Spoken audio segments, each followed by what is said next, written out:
ฮัลโหลทักทายสบายดีเด้อถ้าได้เข้าซุ้มเข้าเบิ้งแล้วก็อย่าลืมกดไลค์กดแชร์ให้ข้าพเจ้าแน่เด้อเพื่อเป็นกำลังใจการทำคลิปต่อไปภาพบรรยากาศน้ำสวนบรรยากาศภาพเบน้ำสวนผู้หญิงซื่อสองที่จองเอาไว้เป็นแสนฝากหาทางบรรยากาศยามเช้าเนาะเอามาปล่อยเบกับเบิ่งความสวยสดงดงามของฟ้าที่แยกแจ่มใสหักข้ามฟ้ามาหากได้เบิ่งแล้วก็อย่าลืมกดไลค์กดแชร์คอมเมนต์ก็ได้เด้อ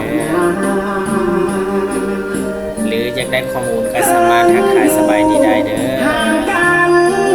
ต่างกันคงเวลาแต่ใจห่วงหาอยู่ทุก